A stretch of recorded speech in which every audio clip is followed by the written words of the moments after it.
Hello folks, today we'll be talking about the solar progression chart again. It's somewhat of a continuation of the previous two, but you certainly don't need to watch that to jump right in on this one. I'm going to speak about some new things as well, not just what I went before, but mostly, well, let's just get into it, just a little at a time. I don't have a script or anything. I have some notes that I figured, well, maybe I'll talk about this and a little bit of that, but my main point has always been what's happening with the solar cycles and what's not being told on any channel or any place on the internet whatsoever that I could find. You might have better luck looking. I certainly couldn't find it, and certainly there could be other people that will copy what I say now or what I've said in the prior two videos and put it out there as well, but I don't think you'll find any that come before what I posted last month. All right, so let's talk about the new Avengers that's coming out just in next week. I think just a few more days. The last one, I remember hearing a number, 14,605. So 14 million.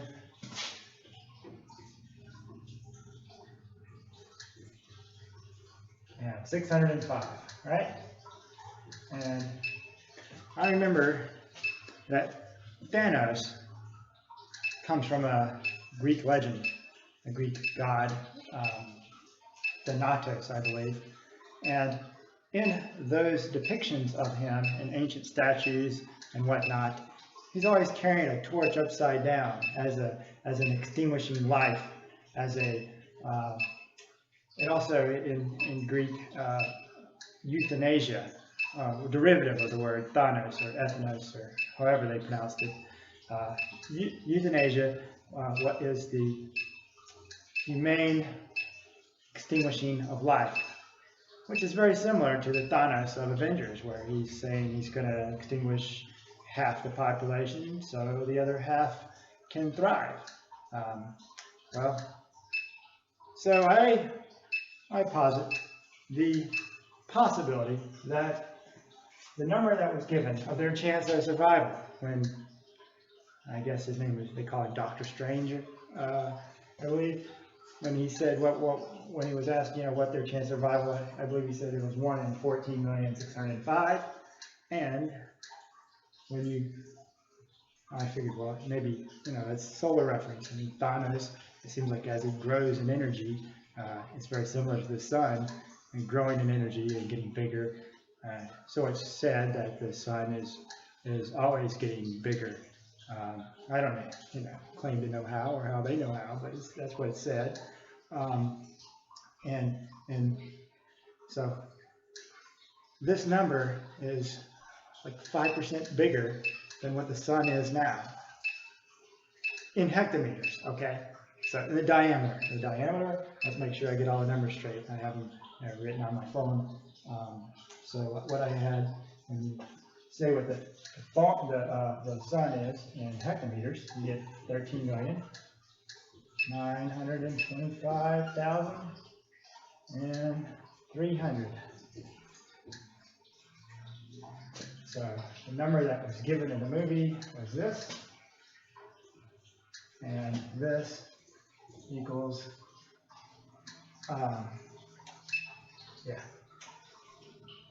diameter.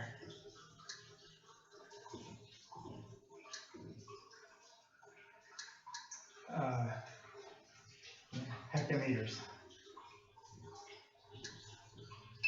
And sure, we don't use hectometers so much anymore, but perhaps it was used more so in the distant past. And I think the word hecto itself may have a meaning as well that might reference this. I don't remember if I researched that further. It seemed like I did, and I thought that was another one of those things. And by the way, all that noise that you're hearing in the background, if you haven't watched my prior videos, I discussed my Geiger counters I have set up, the GMC 600 Plus. I got a couple of those and a couple of others, but what I've discovered is if I set the alarm rate to just like 0.18. If the current background is at 0.14, I can set it at 0.18 to alarm. So I'm always setting it like 0.3 or 0.4, 0.5 above the normal background. And it will alarm when I have like an aha moment when I figure something out. And I don't know if it works this way for everybody. I bet it doesn't, because there'd be a lot more people talking about it. But then again, people think you're crazy if you say, you know, oh, I can affect Geiger counters. But you know, how do you prove something like that?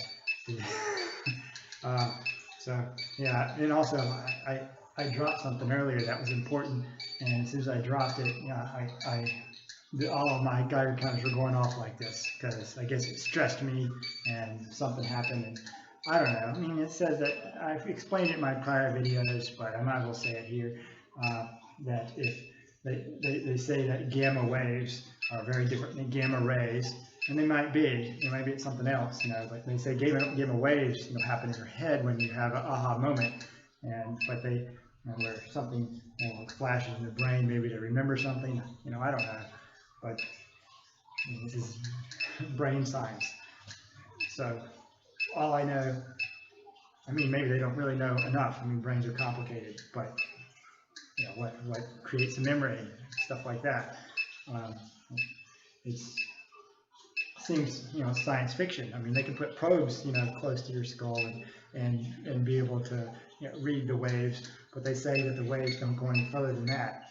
And I say that maybe for some of us, and maybe under certain environmental conditions, it can, because these aren't going off all day.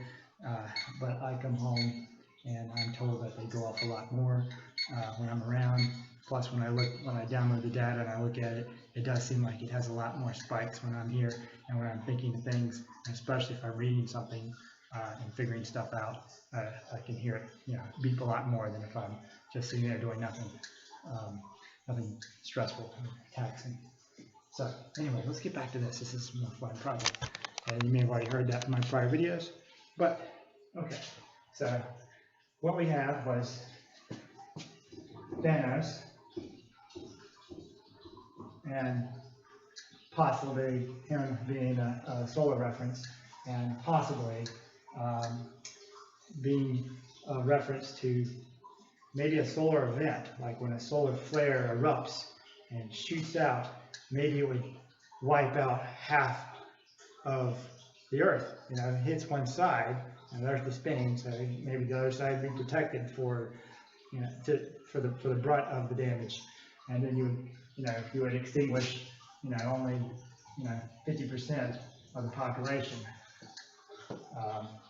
and the other 50% would then be able to go back to the new world that was wiped out and be able to, you know, extract all the resources, because there's nobody there living anymore.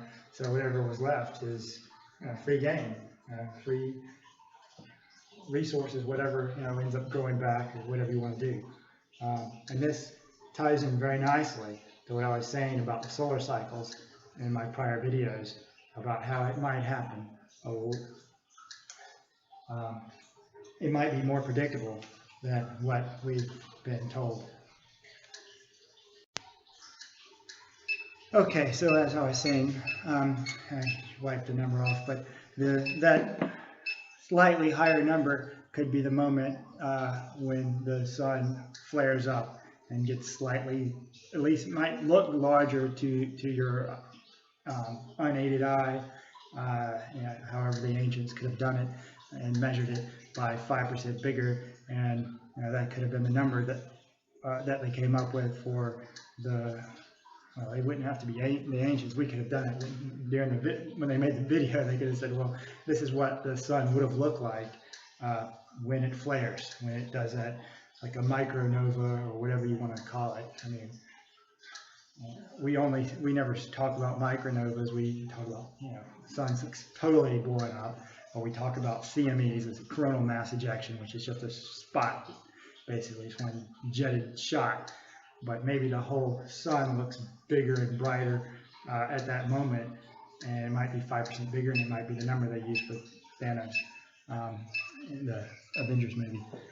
Anyhow, let's get started with what I really wanted to talk about. The meat and potatoes of this is another way of looking at the solar cycles. And maybe I'll post this as a regular picture on there, but anybody can go on Wikipedia and look at solar cycle history and pull up these same charts. And here I marked off where the numbers would really be at on their chart. The chart's a little obfuscated because it doesn't really, the numbers don't exactly match up with the numbers they use in their columns here. It's separated by 200 years apart, whereas this is, well, it's kind of all over the place. And where they say when minimum ends and the next, minimum or maximum starts, well, there's gaps in the numbers. So what I try to do is I try to clean it up a little bit. But like what they call the Homeric minimum, which was 950 BCE, that really wasn't a minimum at all. I mean, not in today's view of it, because well, let me just start drawing. So this is what we have, as a minimum back then. So this is 950. The Oort minimum, I believe, is what this is supposed to be. And the funny thing is that that's about where our maximum is right now. Our maximum might be a little bit higher. We're somewhere around like that. Now, there's lots of little divots here and there, but what the main point is that the minimum that just occurred at the beginning of this beginning of solar cycle 1, which is around 1750, that minimum was like somewhere right down here. Okay, so if you even out all the little divots, there's lots of little divots there, but if you just mostly even it out, that's what the previous minimum looked like. And the only reason why they call this a minimum is because way back in 1950 and the year 1040. So let me start putting years on here.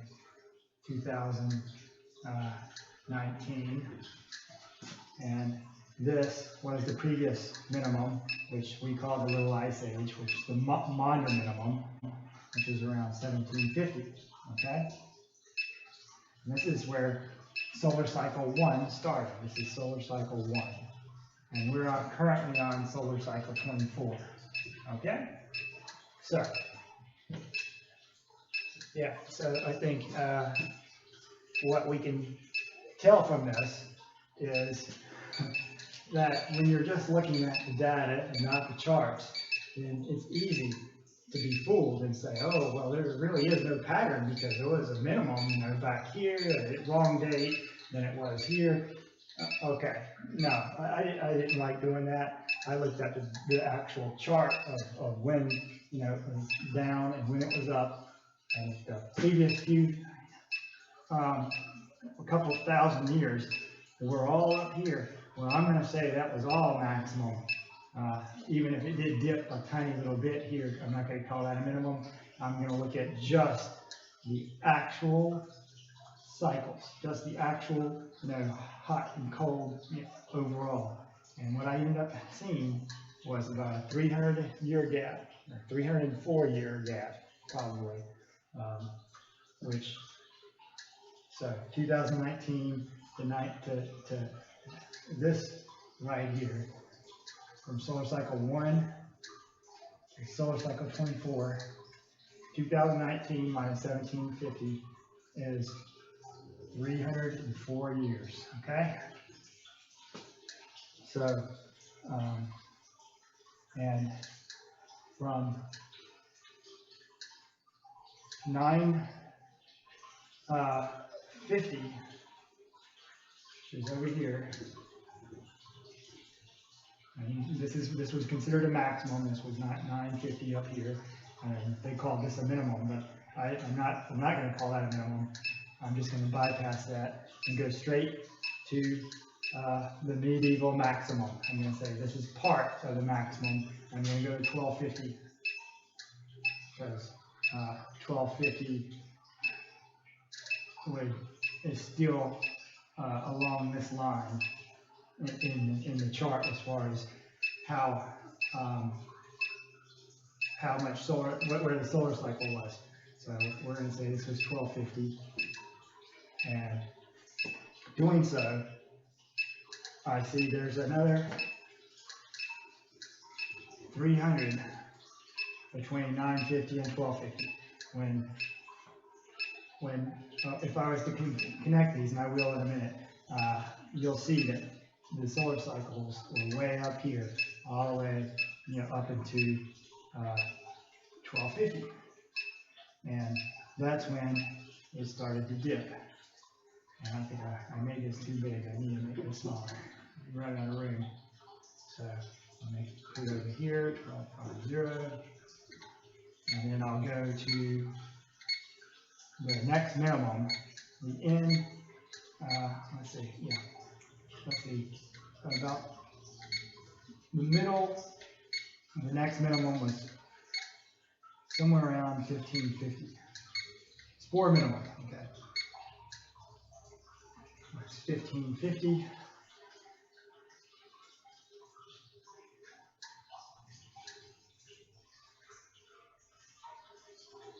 Four minimum.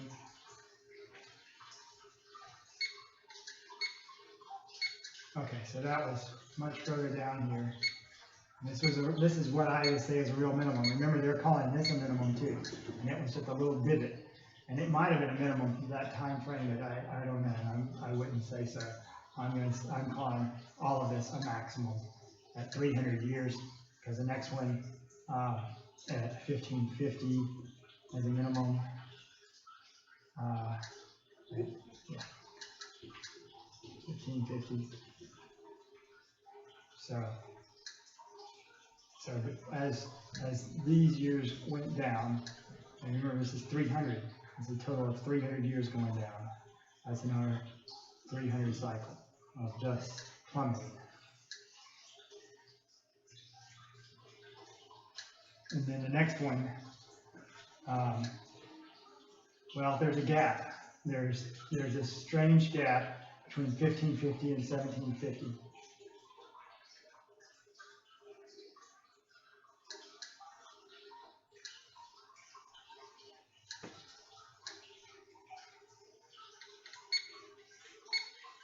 Wait, I was wrong about this. Is the modern minimum actually start at 1715.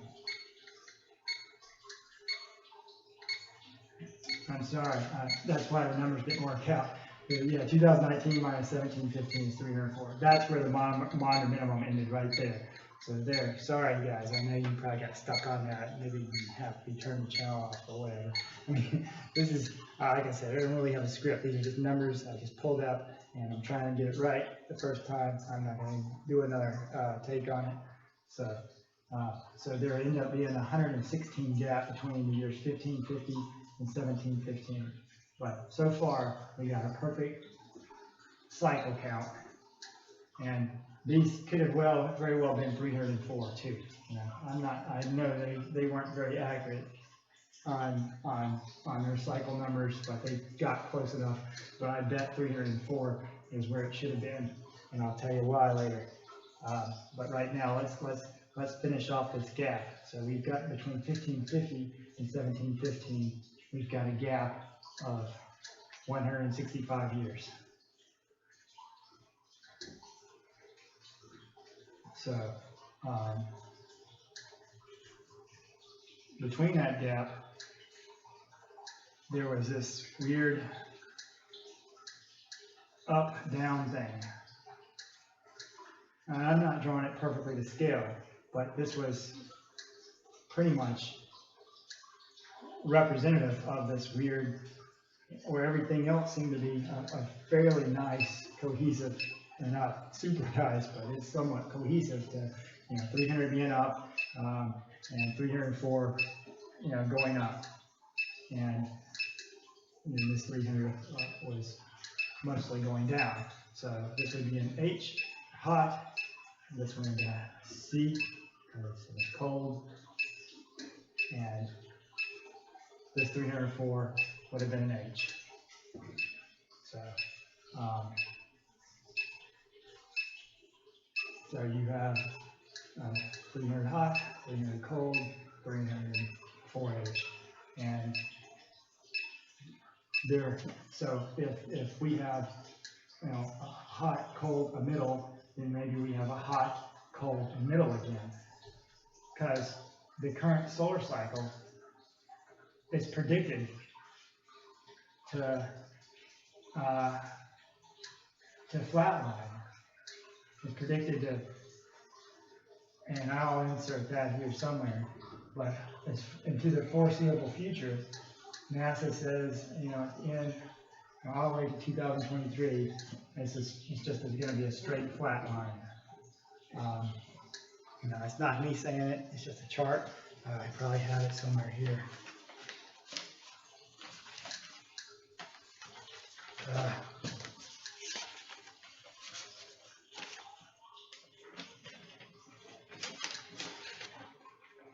Okay, I'll insert it here in the beginning or middle end of the video. So anyways, it'll show more of the current solar cycle.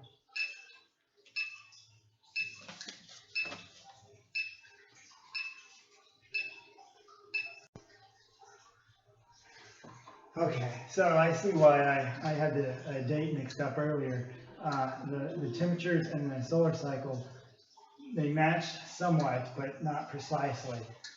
There's a little bit of delay between one versus the other, and I'm not sure if it's just obfuscation of the numbers, which is intentionally to make something complicated to where people can understand it and figure it out. But it's simple enough to realize that this is where they started solar cycle 1. This was solar cycle 1.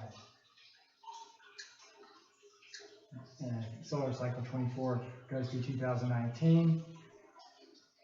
But this is still where the numbers go, where the temperature starts increasing. This is still accurate, what I got right there.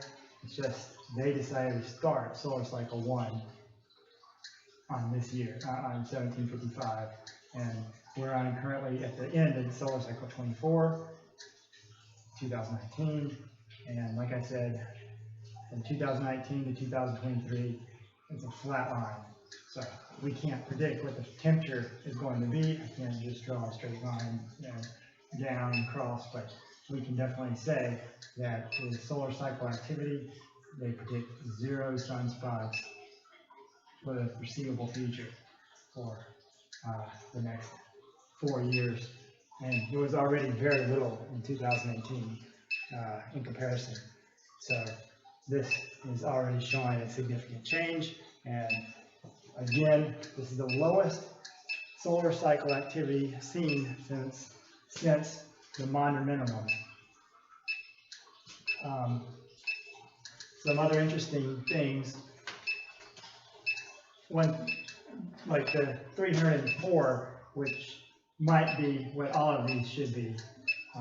304, 304, that should be 304 too, probably, because I've seen in a Latin book, Censorinus, it said it is incredible that a year of 304 days was ever employed in any country. A year of 304 days, it seems really odd, but maybe it wasn't a year, maybe it was a grand cycle, a grand 304, and things changed.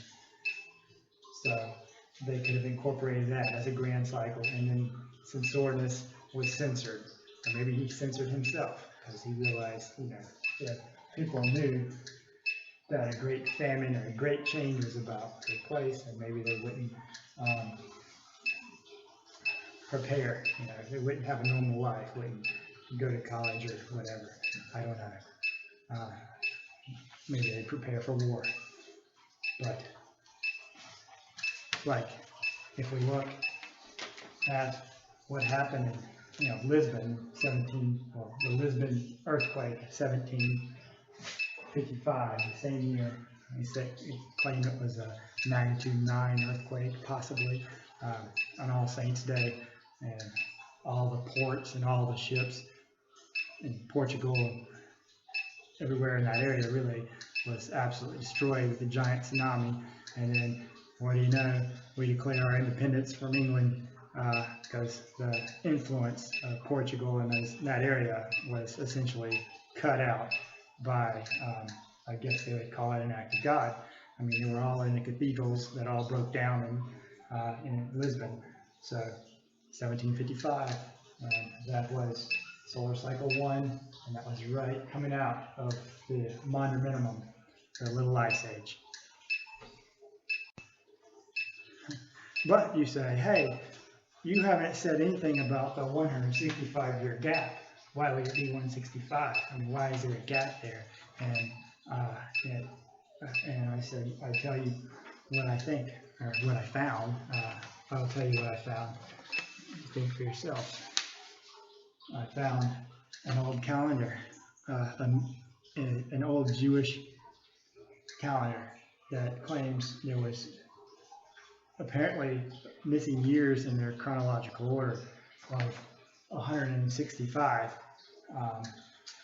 and someone, this is a long time ago, okay, it's not on the same years here, but they could have been trying to establish this same cycle that I just did, and been off, by 165 years. So some of their stuff could be associated with this. Okay, I can't claim to put it all together yet. I just hope to throw out some logic, and maybe somebody else can stand on the reasoning and see just a little bit further. I just make a little step ladder up so somebody else can step on it and you just see just a little bit further. Okay. What we know is that this happened around, well, it talks about the first temple at, I say 423 years BCE, and somewhere else it says a second temple stood for 420 years. So I don't know, take that for whatever it is. I'm not sure if that has anything to do with it, or as maybe just more obfuscation to keep you off track of the real overall solar calendar. We're looking at Simon Schwab points to the words, seal the words and close the book in the book of Daniel as a positive commandment to obscure the calculation for the Messiah mentioned within, so that the true date of the Messiah's arrival would not be known. It does say, however, Schwab later withdrew the suggestion for numerous reasons. And well, maybe his original reasoning was exactly what I was saying, that it might not be a good idea for people to know, what is about to transpire. And here's all my Geiger counters going off as I'm thinking this through. It's just extraordinarily odd, and I'd rather not have it as a distraction, but at the same time, I also want people to know that it's okay to come forward with this stuff. If you also have noticed it, just say it. I mean, it's not that big a deal. Just be on here anonymously. So just write down what I wrote, what I've told you so far. Take notes.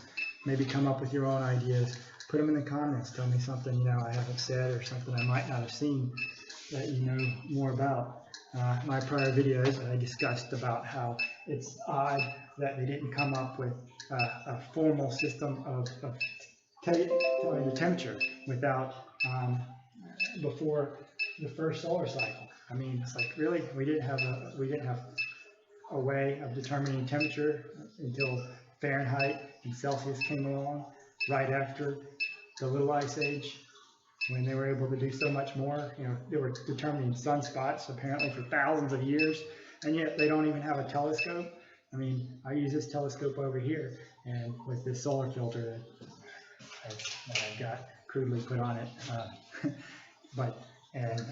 it's the hardest thing to spot a sunspot. So I'm not sure how they were doing it, but we're told that they didn't really have good telescopes until Galileo's time, 1600s, 1700s, somewhere right before the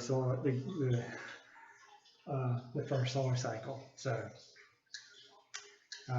just more information to take with you and figure it out for yourselves. Nullius in Verba.